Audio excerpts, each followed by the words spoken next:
mas não tem problema, né? Porque eu, sem saber, eu trabalhei uma coisa sobre infância, mas a gente vai se situando aqui, é apenas uma citação. E o tema da palavra de hoje é vencendo os 10 inimigos nas relações interpessoais. Se você quiser abrir a Bíblia, Atos 15, 30 a 41, se não acompanha, está sendo projetado lá o texto, a partir do verso 36, diz assim, está projetado, tá bom? Algum tempo depois, Paulo disse a Barnabé: voltemos para visitar os irmãos de todas as cidades onde pregamos a palavra do Senhor, para ver como estão indo. Barnabé queria levar João, também chamado Marcos, mas Paulo não achava prudente levá-lo, pois ele, abandonando-os na Panfilha, não permanecera com eles no trabalho. Tiveram um desentendimento tão sério que se separaram. Barnabé, levando consigo Marcos, navegou para Chipre, mas Paulo escolheu Silas e partiu, encomendado pelos irmãos à graça do Senhor.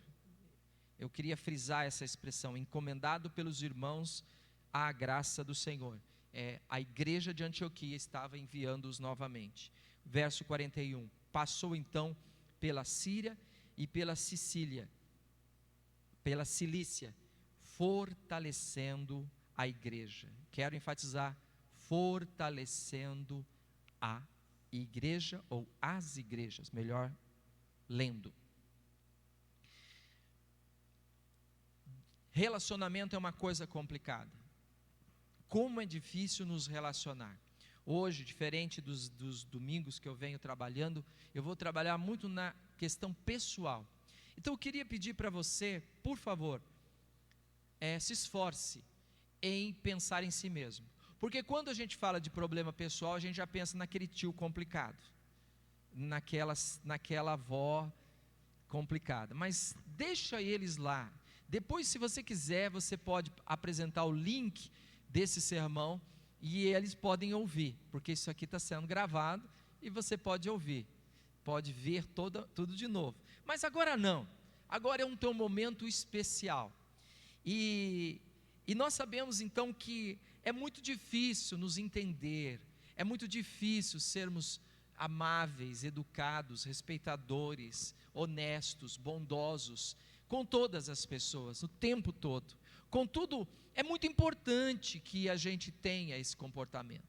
Mas quando a gente não sabe fazer isso, ou quando a gente não consegue viver isso, a verdade é que nós geramos danos à nossa vida, muitos problemas. Não estou falando de ninguém, estou falando de mim. Quantas dores já sofri, quantos problemas já tive. A verdade é que quando isso acontece, nós precisamos tomar providência. Mas de onde isso vem? Ora, na psicanálise, segundo Jung, vem dos arquétipos, segundo Freud, vem dos traumas da infância. O que é arquétipo? O que é traumas de infância? Arquétipos é tudo aquilo que vem dos nossos ancestrais, que a gente traz lá de trás. Você vê a criança e diz assim, ele nem conheceu o bisavô dele, mas ele é igualzinho o bisavô dele. Já viu isso? Jung chama de arquétipo, está no DNA. Não é bem DNA, mas eu estou usando de forma figurada. Já Freud vai dizer, isso é o trauma, é o que ele sofreu lá no útero, quando a mãe estava dizendo, por que eu fui engravidar? Meu Deus, essa criança vai ser um problema na minha vida. É quando ela nasceu, e foi terrível, difícil vir à tona, sair do conforto do útero, e veio no trauma do parto, e nasceu, chorou, porque não estava confortável neste mundo que estamos vivendo, né? Os pequeninos ali, os pais descobriram que eles têm alergia à proteína do leite, então agora a Ingrid não pode nem passar batom que tenha leite para as crianças, difícil. É o trauma da infância, eles já sofreram, tadinhos. Eu estive lá visitando, e agora a Débora está dormindo tranquila, mas quando nós estávamos lá, ela estava chorando, gritando de cólica, por causa das dores. É aquela infância onde houve maltrato, onde houve descaso, onde houve dor, onde teve todas os problemas que se acontecem numa infância. Às vezes até uma mãe que cuida demais acaba sufocando o filho. Às vezes uma mãe relapsa, deixa os filhos vivendo uma realidade horrível. Seja lá o que for que aconteceu, arquétipos e traumas. Biblicamente falando, nós vamos dizer de forma mais simples, é o pecado. É o pecado da humanidade que nos atinge desde nossa infância e faz mal para a gente. E impede a gente de ter relacionamentos saudáveis. Daí, eu acabei fazendo uma lista de algumas das consequências desses nossos traumas, dessas nossas dores. Algumas das consequências que acontecem em nossa vida e que nos levam a viver a toxicidade dos relacionamentos. E aí a gente briga, agride, maltrata e a gente vive. E algumas delas estão aqui, são coisas pinçadas ao léu, existe muito mais. Eu peguei 10 porque combina com as minhas mãos, tá? E muitas delas nós vamos dizer assim, isso aí eu tenho. É fruto dos teus traumas, do teu pecado, dos arquétipos que estão precisando ser exorcizados da sua vida. Nós precisamos vencer estas coisas. Isso não é bom, nem saudável, nem é o que a palavra nos orienta, porque isso traz divisão, traz briga, traz problemas de relacionamento. Primeira dos comportamentos ali tóxicos que temos é pessoas que tentam consertar os outros. Já viu pessoas que ficam tentando consertar todo mundo? Fica de olho no vizinho para falar alguma coisa. Mas aquele homem, olha só como ele está sujo. Olha aquela mulher como fala. Meu Deus, que vestido horrível, como que tem coragem de se vestir? É aquela pessoa que fica tentando consertar. Por que não toma jeito? Por que não conserta? Por que não faz? Os outros. Mas será que eu não estou precisando me consertar? Será que eu não estou precisando de tratamento? Eu digo, cuidado, porque isso é uma fuga, e isso faz mal. Ficar tentando consertar os outros, enquanto nós não consertamos a nós mesmos. Jesus falando sobre isso diz assim, por que você está tentando tirar o cisco do olho do teu irmão, se você tem um toco? Ele usa a palavra toco, que a gente chama de argueiro, um toco na tua vista. Tira primeiro o que tem na tua vista, para depois você ajudar o teu irmão. Outro problema, pessoas que querem agradar as pessoas a todo custo. Sabe aquelas pessoas passivas, que quer agradar? Nós não fomos feitos para agradar todo mundo. Temos que ter personalidade, temos que ter uma maneira de ser. Se você quer ficar agradando, você não vai agradar. E esse tipo de comportamento traz problemas também. Você perde a sua autenticidade, você perde a sua dignidade, você perde a sua honradez. Vai chegar um momento em que você vai olhar para si mesmo e dizer, quem eu sou? Quem eu sou? Cadê a minha pessoa? Estou afogado na tentativa de agradar o outro. Um outro comportamento nessa toxicidade toda dos relacionamentos é viver em codependência. A codependência também é um viver pelo outro, mas ela é diferente. Geralmente ela está ligada a uma pessoa com um grande problema, tipo uma doença muito grave, um alcoolismo, uma dependência química. Quando as pessoas põem aquele problema como centro da sua vida e ela como a resposta daquele problema, mas não é a resposta. Fica sem perceber, fazendo a manutenção daquele problema para sentir que existe. Fica ali dizendo, meu filho sem mim não é nada, minha mulher sem mim não é nada, meu irmão sem mim não é nada, eu que faço. Mas na verdade ele faz a manutenção do mal. Resolver, muitas vezes, quando alguém chega e diz, por que você não toma essa atitude? Não, isso não dá certo, porque ele não quer que dê certo. E aí isso é uma codependência. O dependente causa codependência. Quando nós estudamos isso, muitas mulheres percebem a codependência de filhos, muitas mulheres também percebem a codependência de maridos, né? E que acabam vivenciando essas realidades. Mas os homens também não fogem disso, eles também se tornam codependentes de muitas coisas. Tentar consertar os outros, agradar as pessoas a todo custo, viver em codependência, necessita de validação externa. Esse é um outro comportamento. Ninguém me elogiou, ninguém gostou do que eu falei, ninguém olhou para o meu vestido novo, ninguém gosta de mim. Eu preciso que alguém valide o que fiz, o que sou. E esse tipo de comportamento é um comportamento de pessoas traumatizadas, que precisam de tratamento também. Aliás, todos nós precisamos de tratamento, e o Espírito Santo quer tratar todos nós, meus irmãos. Mas nós muitas vezes vivemos assim, nesse comportamento. Eu lembro de uma senhora que ela me tirou da paciência, porque ela brigava todo mês com alguém diferente da igreja. Ela tinha a habilidade de escolher pessoas aleatórias e brigava, e aí ela trazia para mim, um dia eu estava, era um final de tarde, e lá nessa cidade, era um vale assim, né? E ela estava já brigando com o presbítero, e veio trazer o assunto para mim, e a gente estava no alto, e eu disse: fulana, olha aquela luz lá. Estava acendendo uma luz lá no horizonte. E ela disse: o que foi? Eu falei: você não está vendo? Aquele casal está brigando. Ela disse: nossa, mas nessa distância, pastor. Eu falei: olha, aquele menino ali, ó, ele está virando um delinquente. Olha, aquela pessoa ali, ó, está depressiva. Ela falou: mas o senhor está brincando comigo? Eu falei: não, eu só estou te dizendo que você não pode mais ser esse centro da atenção. Nós precisamos fazer as coisas caminhar. Minha irmã, todo mês a senhora briga com alguém. Vamos tratar isso? O mundo não gira em torno da senhora, tem que validar tudo que a senhora faz.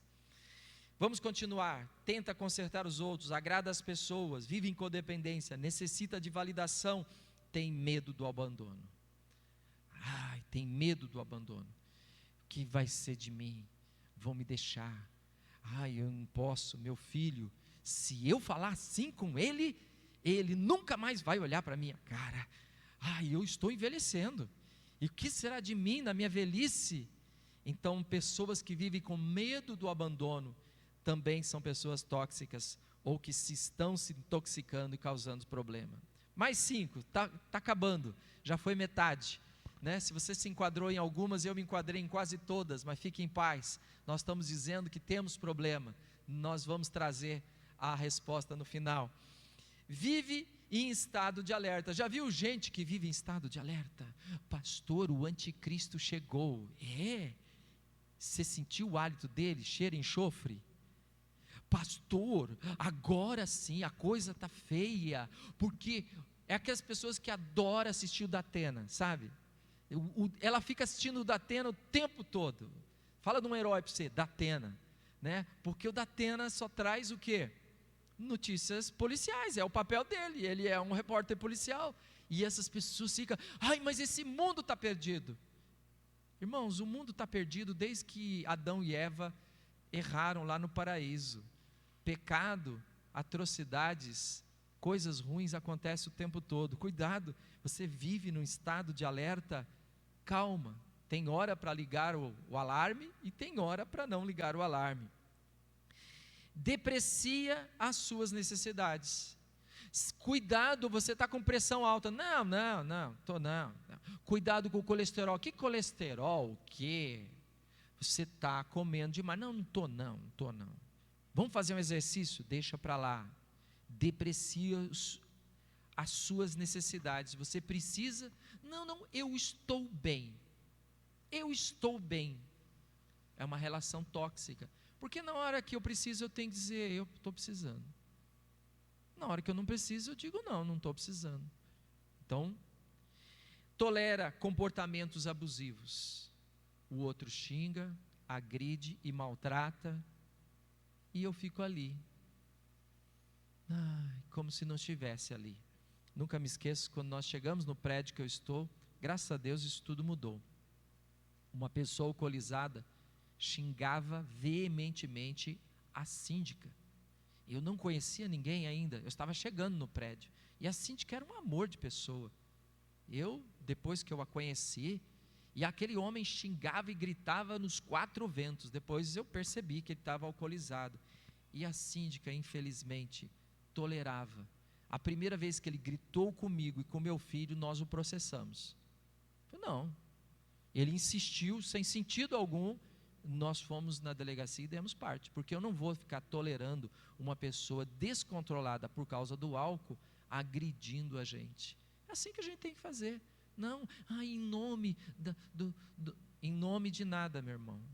Nós temos que tentar a todo custo fazer o amor, a paz, mas quando não há oportunidade, nós temos que não tolerar. Eu não tolero a agressão física, não tolero a agressão verbal, nem para mim, nem para ninguém. Atrai parceiros narcisistas. Esse aqui é um pouco mais complicado. Mas as pessoas que atraem parceiro narcisista é assim, ela tem uma inferioridade muito grande. Se sente pequeno, se sente incapaz, não sabe se impor, aí encontra alguém que, meu Deus, é aquela pessoa. Ele é forte, ele é capaz, ou ela é forte, ela é capaz, ela é bonita, ela é isso. Mas na verdade, ela sofre de um mal chamado, ou ele sofre de um mal chamado narcisismo. O narcisismo é um amor exagerado a si mesmo. Narciso, da mitologia grega, olha para si, se apaixona por si mesmo. Esse tipo de pessoa está sempre se cuidando, é forte e bem-sucedido. Os narcisistas, eles pisam em qualquer um, porque o grande objetivo é a satisfação dele mesmo. E aí, gente com uma índole fraca vai fazer o quê? Vai atrás deles, porque acha que a seu caráter, a sua importância está nele e não em si mesmo. Então procura um parceiro narcisista. O parceiro narcisista pisa, humilha, ou então acalenta, ou faz o que quer, mas sempre com uma única finalidade: ele mesmo. E as pessoas aceitam isso. E por último, está acabando, tem dificuldade de estabelecer limites. Até aqui. Eu não me esqueço de uma pessoa que também eventualmente me procurava lá na igreja, e ela vinha para contar que ela tinha um problema com o marido, e que o marido estava traindo ela, e sempre ela me contava, cada época uma traição. E um dia eu cheguei para ela e disse: irmã, nós precisamos tomar uma providência, não pode haver uma vida conjugal dessa forma. E aí, quando eu falei isso, ela disse: eu vou conversar. Naquela semana, uma pessoa da igreja pegou o marido dela aprontando com uma outra mulher e denunciou para nós. E eu fui lá, e ela defendeu o marido com unhas e dentes.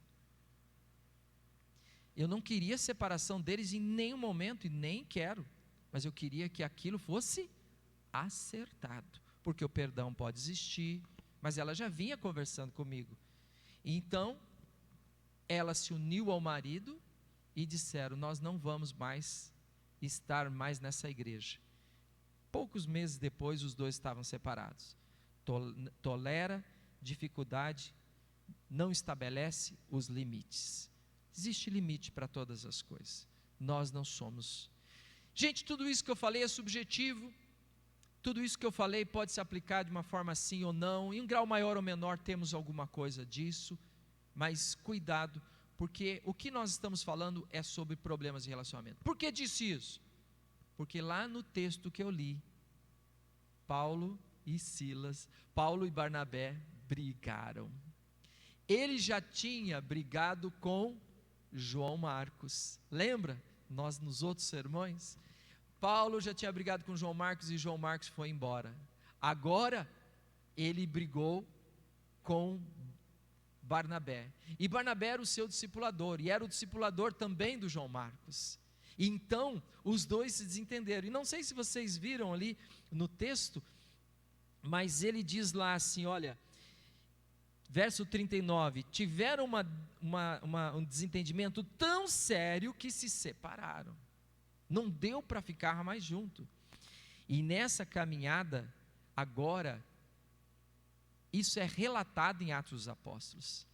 Por que o Espírito Santo toca no coração de Lucas, que é o autor, para colocar uma coisa tão vergonhosa como essa para a igreja de Cristo Jesus? Sabe por quê? porque Deus sabia que esse seria o nosso calcanhar de Aquiles e que nós teríamos muita dificuldade. E desde o começo as dificuldades aconteceram. Mas o que eu gostaria de destacar, para que a gente possa superar essa situação, é que mesmo que eles tenham brigado e houve um desentendimento, a situação da igreja não foi afetada. Porque quando nós somos problemáticos em relacionamento, nós afetamos a igreja. E a igreja, irmãos, é a única instituição que leva adiante o nome de Cristo Jesus. E se nós, por causa dos nossos desentendimentos, enfraquecermos a igreja, então nós estamos incorrendo em mais um erro. E não foi o que Paulo fez e nem Barnabé. A missão precisa continuar. Barnabé pegou o João Marcos e foi para a ilha de Chipre. Paulo chamou Silas, um outro parceiro, e foi para as igrejas que ele havia fundado na região da Galácia. E ali eles foram proclamar a obra de Deus. A obra de Deus está acima das minhas esquisitices, dos meus traumas de infância, da minha agora eu não vou conseguir falar, da minha rabugenzice. Acho que é mais ou menos isso. Vocês entenderam? A obra de Deus, irmãos, ela está acima de todas as coisas, e nós não podemos permitir que as nossas diferenças impeçam o evangelho bendito de Cristo de salvar o mundo. Olha para a igreja de Cristo Jesus, ultra dividida, por causa de seres humanos. Em nome de Jesus, quem é que gera paz? Quem é que leva o amor? Quem é que prega o perdão? Não é a igreja. Nós somos portadores da reconciliação. Nós somos aqueles que chamam o povo a viver a justiça. Nós somos aqueles que procuram em Cristo Jesus mostrar ao mundo todas essas coisas. Então, a obra de Deus não pode parar por causa dos nossos problemas. Nós temos que engolir esses problemas, tratar esses problemas, que não são fáceis, nem simples. Por isso eu não estou trazendo aqui respostas simplórias, mas nós temos que passar por cima disso, para a glória do Senhor, para levar adiante esse evangelho. E foi o que eles fizeram. Nós sabemos lá que na última carta de Paulo, 2 Timóteo, você pode ler lá, Paulo vai pedir que João Marcos venha visitá-lo e o chama de caríssimo irmão, e pede que ele preste um serviço, agora que Paulo já estava velho, dizendo: olha, traga a capa, o inverno está chegando, eu estou sem a capa, porque eu fui traído na casa de Simão o latoeiro, e os guardas me levaram e a minha capa ficou, eu vou passar frio aqui na masmorra que eu estou, em Roma. Ele agora fala: esse rapaz é muito bom. Acertaram, resolveram, mas mesmo naquele momento lá em Antioquia, do texto que nós lemos ali neste texto, Paulo não parou a obra, não abandonou a igreja. Eles se dividiram estrategicamente e seguiram em frente fazendo a obra do Senhor. A igreja, irmãos, ela precisa ser fortalecida, e é isso que está no capítulo 41, no versículo 41 do texto que nós lemos. O fortalecimento da igreja, ele faz com que o indivíduo seja fortalecido. Quem é que vai fortalecer a tua índole, dar para você a razão de existir? Ora, a mensagem bendita de Cristo Jesus proclamada pela igreja. Muitas vezes a Rosana deve estar nos acompanhando, e a igreja que sabe, eu vou usar o exemplo dela, que é bem direto. A Rosana foi uma moradora de rua, a Rosana era uma alcoólatra, passou pela violência das ruas de uma cidade, por muitos anos, mas eu tenho maior orgulho, quando a Rosana, hoje cedo ela estava aqui, na escola dominical, quando ela entra nessa igreja, porque a Rosana foi resgatada pela igreja, essa igreja que, dentre muitas pessoas que levou o evangelho bendito, ofereceu para a Rosana a palavra do Senhor. Hoje ela é uma mulher honrada, tem a sua casinha, hoje ela tem um salário digno, ela vai ter agora, em fevereiro, a sua aposentadoria, ela é uma pessoa. Por quê? Porque a igreja está fazendo isso com as pessoas. O indivíduo é valorizado. Quem é que defende a família? A igreja. Nós precisamos um dos outros. Lembra como nós já falamos sobre família aqui? Como nós somos carentes e necessitados do apoio, do ensino, da orientação, da exortação que a família faz. A igreja fortalece a família para que tenhamos bons relacionamentos, para que os traumas de infância não sejam tão fortes e tão traumáticos assim, e os que existirem sejam resolvidos, sejam expurgados. A igreja, ela abençoa a nossa vida como pessoas produtivas na sociedade, o trabalho. Eu sempre falo isso, a nossa igreja nunca vai colocar uma placa, venha prosperar, porque a vida cristã é muito mais do que dinheiro. Mas irmãos, vocês conhecem a nossa igreja? A maioria dos irmãos, 99,9% dos que entram para a igreja, eles crescem financeiramente, desenvolvem. Por quê? Porque trabalham duro, porque estudam para valer, porque têm disciplina, e a igreja participa disso, promovendo o quê? Um país melhor. Os países que em sua história valorizaram o trabalho como a Bíblia orienta, como Cristo orienta, são países hoje muito bem abençoados economicamente. A igreja abençoa o país, irmãos. Então o meu problema pessoal não pode ficar acima de nada, porque o meu país precisa de pessoas que gerem paz, de pessoas que preguem o amor, de pessoas equilibradas, de pessoas que procurem e vivam a honestidade. Quando de uma forma endêmica nós vemos a corrupção tomando conta, vivendo no nosso país de forma tão livre, né? A corrupção é tão livre, fazendo o que ela quer. Nós estamos aqui para dizer: a corrupção nós não aceitamos, nenhuma falcatrua, o que é meu e o que é público, o que é do outro eu não posso pôr a mão. Em nome de Jesus nós precisamos abençoar o nosso país. A igreja é um instrumento de bênção para o país. Então nós não podemos permitir que os nossos relacionamentos tão complicados, eu não estou ignorando a complexidade e os problemas dos nossos traumas e dos nossos arquétipos, ou como dizemos teologicamente, do nosso pecado, que tenta nos separar. Isso sempre vai existir enquanto o velho homem existir. Contudo, em nome de Jesus, eu gostaria de convidar os irmãos a serem bênção e a abraçarem a igreja como ferramenta que produz vida.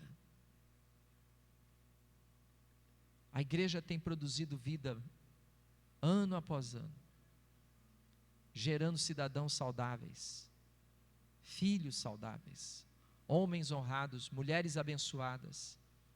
A igreja tem gerado uma economia mais forte. A igreja é ferramenta do Senhor para trazer vida plena aqui e ainda nos dá a vida eterna. Por isso eu convido os irmãos, em nome de Jesus, que procurem cuidar de si mesmo. Uma das coisas que eu fiz agora, depois de velho, chega há 3 anos, foi fazer terapia. Comecei a fazer terapia. Como foi bom para mim? A Eva disse que eu melhorei. Ela está falando que sim. Ela convive comigo 24 horas, irmãos. Eu quero melhorar mais ainda, porque eu também carrego meus traumas, porque eu também carrego meus arquétipos. Quando meu pai conta a história da minha família, isso não é só para mim.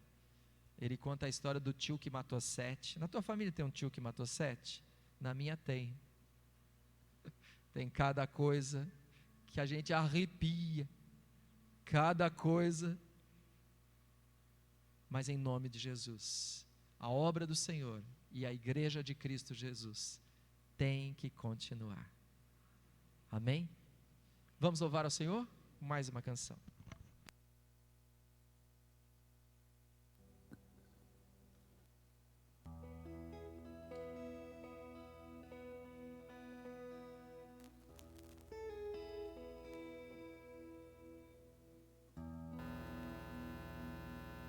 Vamos colocar em pé? A começar em você. A começar em mim. Senhor, quebra corações. Em mim. Tome para si. A começar em mim, quebra corações, para que sejamos todos um como o Senhor, Tu és em nós. Agora